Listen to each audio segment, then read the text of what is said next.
My name is Mark Miner. I am an investigative writer and author. In my travels, I've investigated many people and places.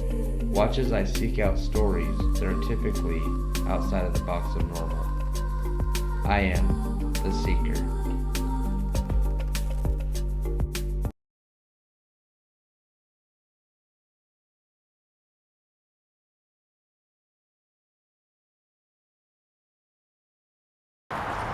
What is that? Toxic? Somebody painted a board? No, I mean, is that like a Oh, like trap or something? it almost looks like a fish trap, but I think it's just a root ball. Oh, okay. It almost looks like one of those Indian fish traps. You know, I know, right? Yeah. It does. I bet you could make a trap on it. I bet you could. Yeah, that'd be a great start to a primitive fish trap. Oh, wow. Oh, wow. Look at all those trail system they're doing or something over here. Oh, yeah. Wow. You can walk down into the rocks. Oh, yeah. It's up. The water's up. All right, let's check out the place. Petroleum pipeline. Does this sign? Does this sign say anything? Oh, it does. Petroleum pipeline. Do not dredge or anchor. Okay. Interesting. So there's an oil pipeline under the river there, or something. That's what it sounded like. I guess we're going on the. I was hoping to get on the banks of the river. It should maybe open up a little bit down this way. I don't know. I've never walked this way. I've walked the other way under the highway. Wow. That's interesting. Right? Somebody's really built a decent trail system here. Wow. Planted some plants and everything. Look at that.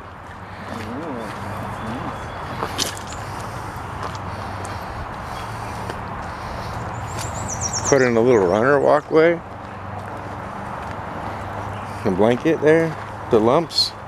It makes you question whether what's underneath it.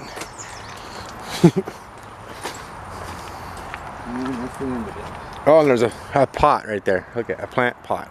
Oh. You see that? Oh yeah. What are we doing over there? Somebody's putting in some time back here. Ground cover, walkways. Yeah. Oh, here we go.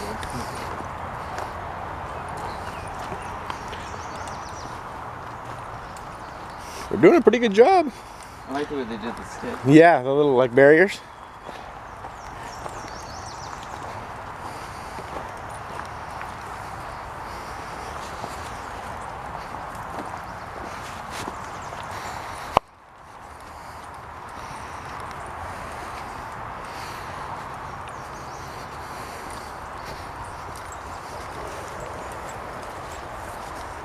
So why did you want to join doing this?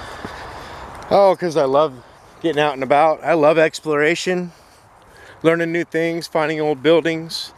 I love just walking around and taking in the earth and what's around me. And I feel more connected to myself and to my surroundings when I get to explore a little bit. I think it like it. This for me is like. It gets me away from the rum everyday life stuff. Yeah. And we all get caught up in so easily. Oh yeah. You want to go this way or that way? I think this way. Yeah, that way's a little more opened up, huh? Yeah.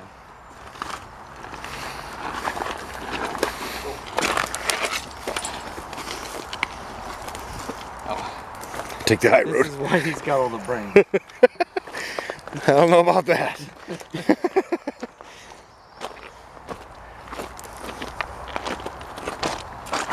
Yeah, they're getting away from the main line of life. You know, that's a big part of it for sure. Brings me back to. Go ahead. And people tend to get in this trapped life of having blinders on. Work, home, hang out with friends. Work, home, hang out with friends. And what they don't understand is there's look at it. Yep. There's so much, even just this little area right here. There's so much here we can explore. Yeah. And find some cool stuff that normally nobody would ever think of coming to. Yep. Is this a washout or? Yeah, I think this is I think at least a river. Washout. Maybe we should go that way. this way. Okay. So this is why I do it. Yeah. That, and I always wanted to.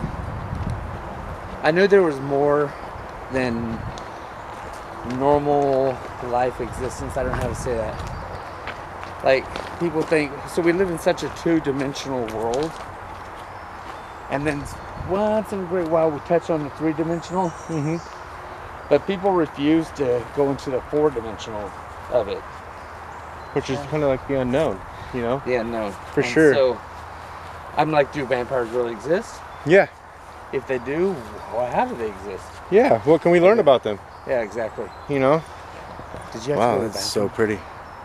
Yeah, I do. I'll too. jump off into the bush over here real quick. And then I'll go after you. All right. So this is so. You can see the highway over there, guys. But look at this.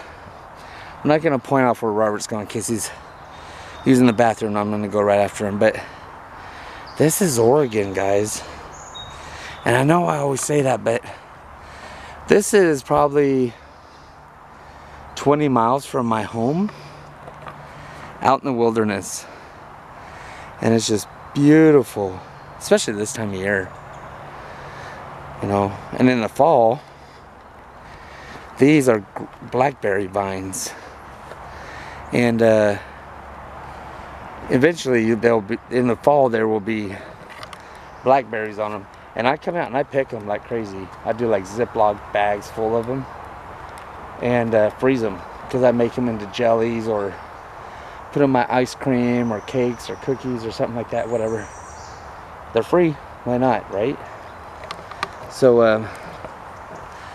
anyways, and the sky is just beautiful today. Oh my god. So I gotta tell you funny. So we actually had a couple of places to go to today to do episodes in Portland. Anybody who lives in Oregon knows Portland's a horrible place to go. And it was our last 2 episodes in the area, and we bombed. Like, it wasn't the places we thought it would be, but we did put an episode together, so the day's not wasted. I'm gonna let Robert talk to you while I go urinate.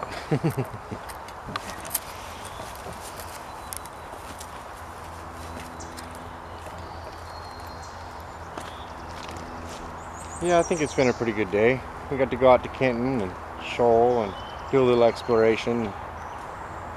You know, I think that a lot of what Mark was saying about why we get to come out here and do this fun stuff, and I think a lot of it is, you know, when we're younger, we wake up every day with this sense of adventure and this wanting to explore.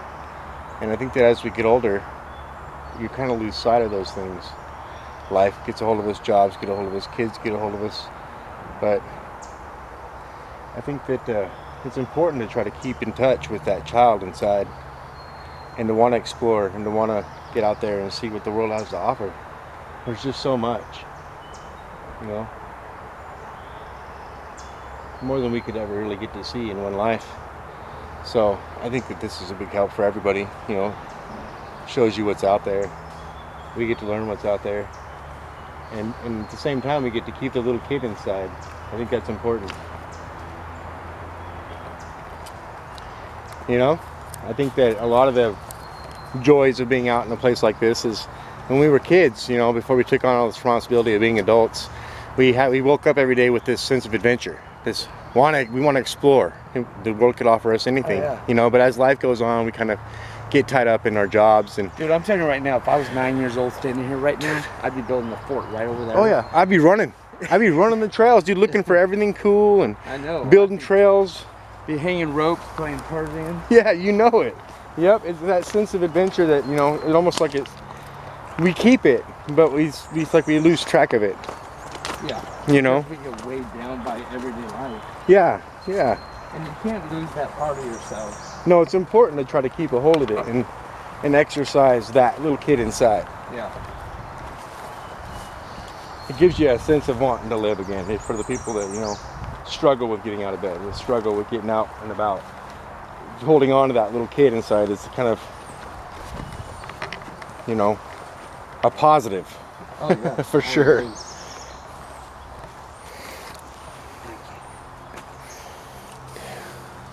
Does that say Wally?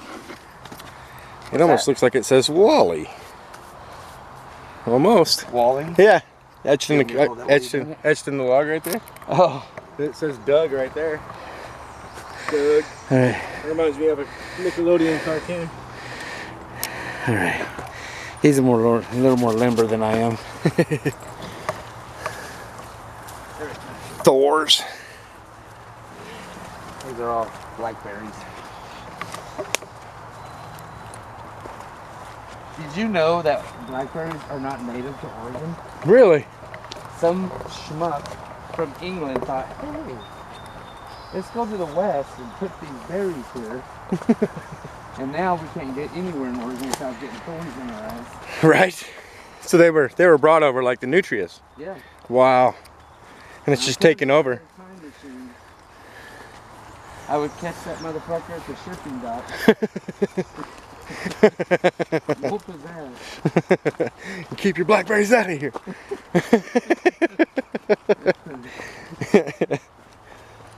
We'll get another log.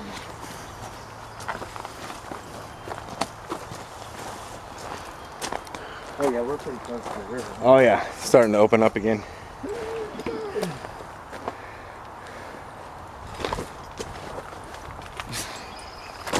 Nice long legs, love them sometimes.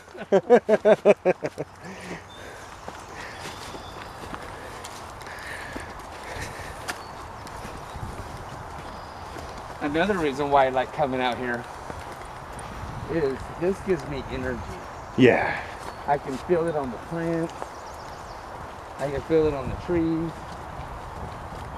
That's all around us, Yeah. for sure. Like, So if you have a boss who's the dumbest piece of shit in the world and likes coming down on you, the kids are screaming they want ho-hos, the husband or wife screaming they want more sex, and everybody's screaming they want more money, yep. it wears you down. So you come out here and you get energy and you just feel so much better. Yes, very much so. They call that the law of now. Yeah, that's true. Everybody wants it now. The wife wants it now. The job wants it now. The opportunity is now. Yeah. What they don't realize is, if I give you me, we ain't got no money. Yeah. If you want money, you can't have me. And you see how free this is? Like, Yeah. This doesn't cost money. No. Well, it kind of does, I mean, gas, but not like go to Disneyland. I think it's better than Disneyland. Oh yeah. For freedom. Then, you know, we're not fighting. We're not throwing elbows to try to get through ride lines. You know? Shit, man, I'd be easier. Oh, look at that big old bobber right there on the stump next to you. What is it? It's a bobber. That's a fishing bobber from a steelhead. Hey. Yeah, that's a good one, dude. Toss it in your bag if you don't. I will. Or you can put it in my bag if you want. That's a floaty. Yeah, half-ounce floaty. It, not me. That's good fishing tackle right there. Yeah, I'm not much of a fisherman. I wouldn't say I'm much of a fisherman, but I sure do like going fishing. Oh yeah. I don't even have to catch anything. There's some hose up here too. Some hose? Oh, look at that. Someone's running some irrigation for some crop or something. Who knows? I know Northern California when I was a kid hiking around the mountains and I ran across a big spool of hose. I knew I should probably get off that side of the mountain. It probably belonged to somebody and they got some big old setup going on or something, you know? Oh, did you hear about a YouTuber named Jeremy Beach? He was called Snake Nibble or something like that. I can't remember his nickname. But he's mainly in Arizona or New Mexico, in the desert area. And he goes and explores caves. And he found a cave that made him feel weird. He left, came back, and now he's missing. Oh, I heard about that. So a bunch of YouTubers are going out there trying to find him. Yep. That's such a sad story. That is, yeah. I He's did such a read really cool guy. a little bit about that. He was a well-known YouTuber too. He did a lot of stuff. Oh yeah.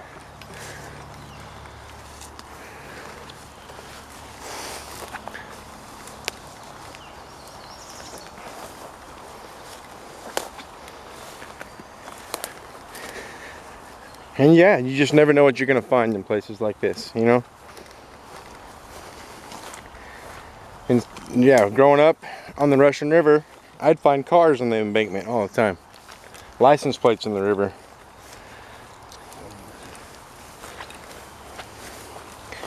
And that was when I learned that they used to dam the side walls of the riverbeds with cars. Way back when, yeah. Oh yeah. They used to dump old cars down the side of riverbanks to stop erosion. And yeah, there's big sections of the Russian River down in California that have cars still sitting on the bank, all upside both sides, up and down both sides of the bank. Well, and they're pushed in there by on purpose to stop. I guess it's like using your resources. Right? Yeah. Yeah. I also was doing a little poking around on YouTube the other day, and I saw that these one kids found this cave system that dropped so many meters or feet below the earth, and they found hundreds of cars. It looked like it may have been an old automotive dump of some sort. You know, they used to do bottle dumps. Yeah. They used to dump bottles off of cliffs and stuff. Now, and this appeared to be like a car dump. Hundreds of old vehicles just piled up underground in this huge cave system. Right? Well, you made me think about how Earth moves and how we move Earth on a regular basis, you know. Regular erosion or earth movements, and then you add in the fact that we also push big mounds of earth around. Yeah. But yeah, to see it way down deep in a dark cave, It you know. would be creepy. Yeah, super.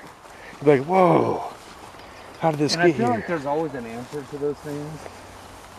But that's the fun of exploring. Yep. Because when you run across stuff like that, it's like a mystery. Yeah, you want to know the past, the story, right?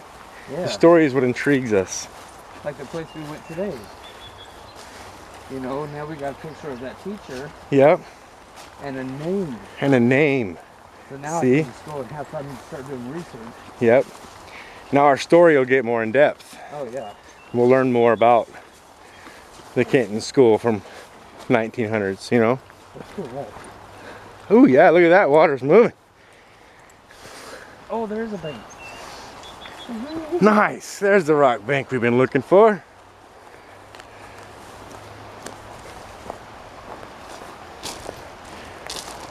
Okay. Public service announcement. People, look, show that river. That's not canoeing water or No. kayaking water. Tell them why, Robert. Yeah, with water moving that fast, anybody who's new to kayaking or a beginner, it's highly not recommended to put your boat in water moving that quickly. The water's moving too fast. If you get sideways to it, the water comes in your boat, it flips you over. Really bad situation, really quick. Because we just had 2 kayakers who died, what you told me today. Yep. Just a week or two ago, we had 2 kayakers go, they were just gonna go fishing for the day and they never came home, and unfortunately they were found drowned. Their boats found 7 miles down the river. And yeah, it's a scary thing. You don't go, it's like they say, if you're not a race car driver, don't get in a race car and do 120. It's probably a pretty good thing, you know. I've been kayaking 3 times. And there's no way I would get on water like this. You know, I'm still on the calm water kind of guy. Yeah. Man, how many times have you been kayaking? I've been kayaking for the last 5 years, and I'm still not comfortable enough to put my boat in water moving that fast. Yeah. And if I did, I would be super careful and I'd have plans. I'd have some kind of escape plan, because this is going to happen quick. That water's not going to slow down. Do you think you could paddle against the current on this? I think very carefully. You'd have to point the boat straight up the river and just edge across easily. You don't go just straight across water like this. You wouldn't go like straight up the Absolutely not. No, if I put in here, I'd put in straight in, and then I'd start going at an angle, a 45-degree angle, and then depending on how hard that water's pushing my boat, I would keep my nose pointing upriver at all times, and I would just stage across the river. I'd slide across the river. I would never want to put the side of my boat against that current, because that current will roll you so fast. But also too, if you see Like there's like little swirlies in the water. Yeah, little back eddies. That's the Back eddies, undercurrents. yeah, there you Yep. go. Back Those, eddies. You get caught in that, man, let me tell you. There's strong enough ones out there that will pull you right under. They'll suck the bottom or the back end of your boat, or back end of a kayak, they'll suck it down. Yeah. And as soon as it gets sucked down, the water comes in, and it's not a fun game after that. It's a game of survival.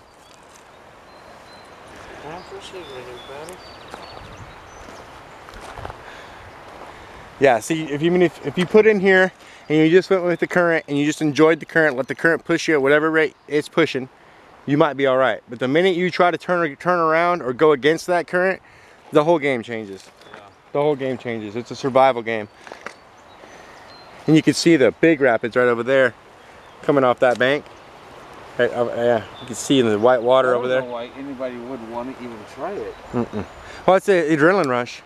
As with a lot of sports, especially extreme sports. Yeah, and I used to do that when I was younger, but I wouldn't do that. I used to jump off trees into that stuff like that and swim it. Yeah. That I would do. But to be trapped into like a kayak or a boat, knowing that you could roll. Yeah, and be stuck in your boat. No way. Yeah, it's scary. For sure. I enjoy river float or lake floating and going up lake channels. I like leisure, relaxed. I don't want to fight the water, you know. It's too consistent and powerful. Way more powerful than me. Look, that's got turquoise in it. Oh, it does. Yeah. That's pretty. And you can see the green in there too, right through the camera. Popped out. Yeah. Huh. One thing I have to say about Noah is when we come down here, he would find, like he could just spot, out of a million rocks, he'd spot this tiny little fucking crystal or agate or whatever. He was so good at it. Yeah, you said he knew his minerals and stuff, so he knew what rocks were. I wish I knew more about rocks. And trees for that matter. It's hard to identify trees and minerals and rocks. There's so many. I'm bad about the trees. And then you start thinking about like the periodic table of elements and how daunting it was or it is to try to remember any of it. Now put that into a... Actually, I was nerd enough in high school that I used to have those memorized. The whole periodic table of elements? Wow. Yeah, I tried. I remember trying. And I remember how difficult it was to remember the sign and what it was and the chemical. Yep. And that was really hard. Now you add the minerals of the world to that. Yeah. And see, back in my day when we went to high school, like we had to memorize that stuff. Yeah. We didn't have cell phones and computers. We actually had to take home ec and typing semesters. That was... I liked home ec. Home ec was fun. I liked to cook and sew and... Oh, I know. That was fun skill to learn. And you got to be next to the honeys. That's right. That's right. And if you made a good cookie or a good cake, everybody in the class wanted to try it. Oh yeah. So. They're like, what's this cake called? It's called ganja. Yeah. Pure chocolate. It's pure chocolate.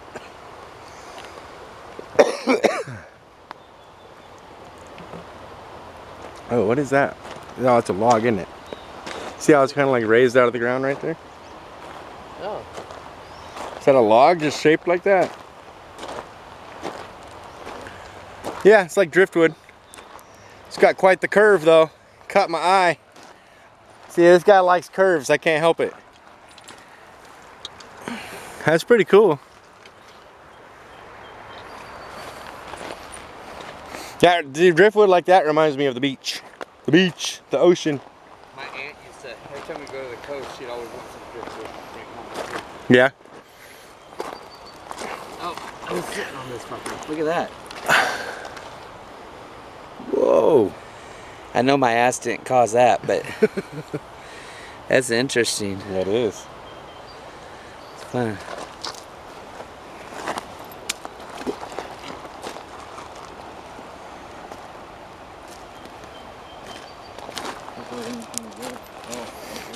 That kind of ends right there, doesn't it? Yep.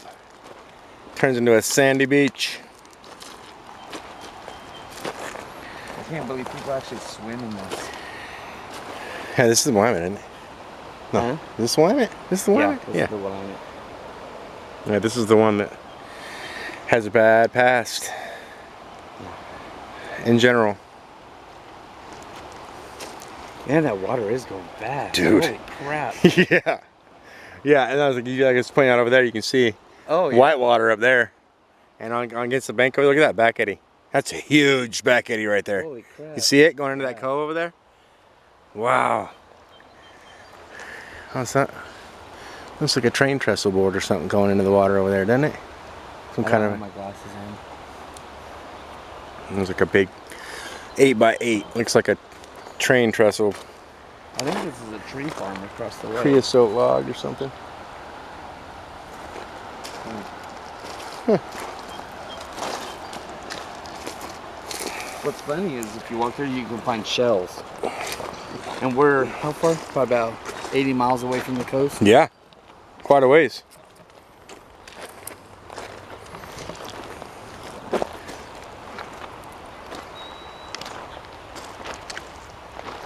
You know what's weird is when we first got here, I looked up and there was someone in a hammock across the river. Now the hammock's gone and so is the person.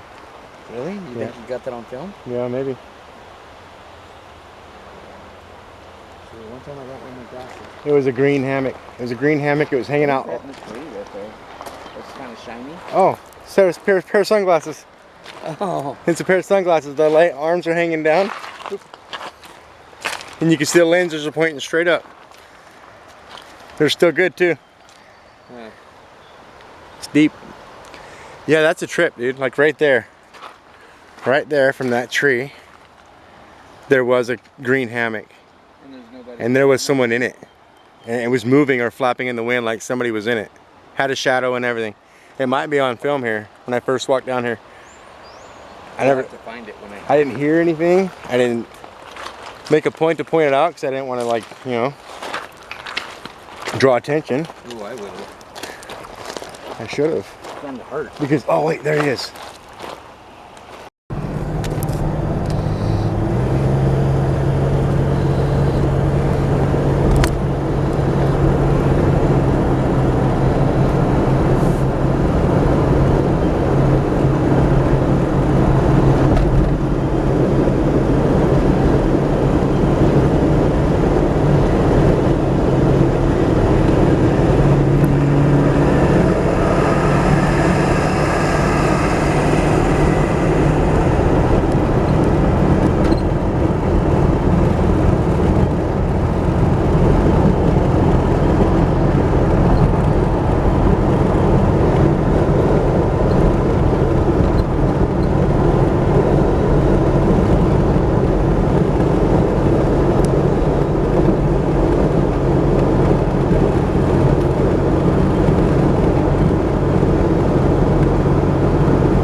Well, welcome back to a new episode, guys.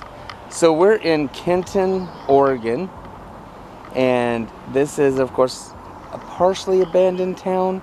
So when we did research online about this place, the buildings look like they're out in the middle of a field, out in the middle of nowhere. And so it's actually on a main intersection here on Highway 210 and the Flat Tire Road. So, but I'm going to show you the building of this old schoolhouse, and I'm going to tell you why this is so weird. So here it is. But when I tell you the story behind the schoolhouse, I'm going to tell you why I'm surprised that there's buildings next to this, and we can't get any closer to it because it's no trespassing. So today we have Robert with us again. Hello. So he's actually going to man the camera on the next town. Whether he talks or not, it doesn't matter, as long as he does the camera. So so you guys get to see a full-size, life-size model of me, whereas you're only used to seeing me from the chest up. So anyways, so here's the story of this schoolhouse.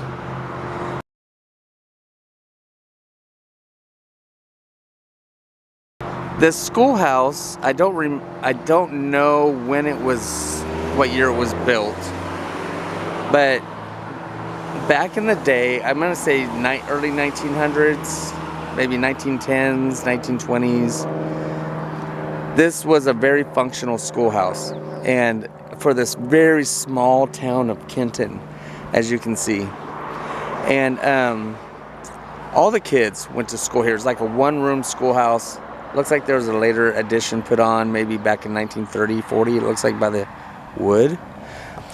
But all the kids went to school here, and there was a teacher here that had been here. She's a lady, I think she's like in her 40s, and everybody loved the teacher in town. Loved her. All the kids raved about her, talked nothing but good about her, and for years, I mean 30, 40 years, kids went to school here, and everybody thought, so you have to excuse the noise, we're right on a highway. Everybody thought these kids had the best teacher ever. And then it came out that she had been abusing these children, not in private.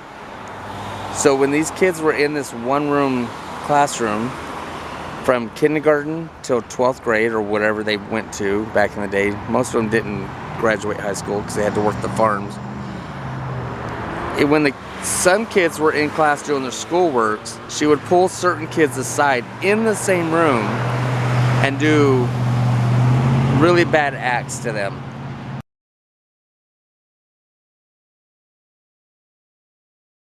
Like sexual acts, or she would make them humiliate themselves by tying, like some boys, she would make them get naked from the waist down and tie rope around their testes and then around their toes and make them walk around the room.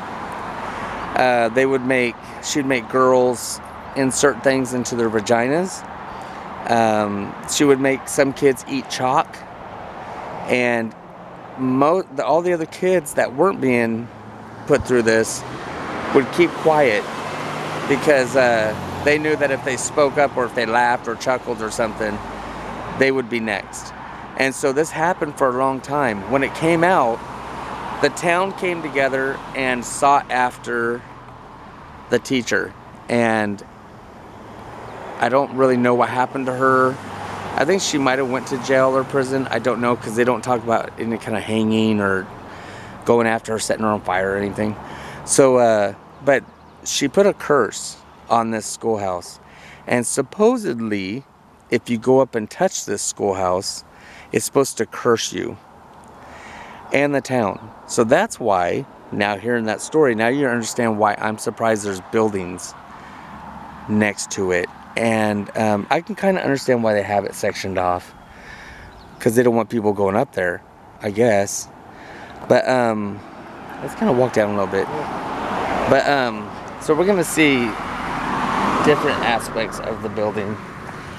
So I'm surprised that yeah, there's so much building space around it, or new buildings, so to speak. So it looks like they just treat it like a junk heap, which is really sad, because that's some history right there. Yeah, so that's the back of the school there. Yeah. That looks like a shed. Maybe that shed was put there later. But that's the schoolhouse. And I'm super surprised it's on a major intersection. So, I don't know. What do you think, Robert? Yeah, I would think that the intersections definitely come well after it, you know. I can see how the pictures were taken probably a while back, and what's behind it is new build. It seems like it was a Grange building on the other side. It had to have come well after. Oh yeah, well after the schoolhouse. And yeah, I wish we could have gotten a little bit closer to it, but it is what it is. You know, it's probably safest that we don't. We abide by the rules of the property. Well, of course. So I'm wondering, I mean, I tried to find research on maybe some kids who went to school there, but they're probably in their 90s to 100 years old by now, so they're probably well passed on. But I can't find anybody who is a descendant of them or anything like that. So anyways, that's the schoolhouse with the famous story. And I do apologize, guys, that we're not able to get closer. I never intended on actually touching the building, but at least I wanted to look in. But let me see if I can zoom in for you guys. See, if you look in that window right there, it's just so full of junk. There's probably no way you can walk inside of there. Yeah, this back one looks like the whole roof just crumbled inside. Yeah.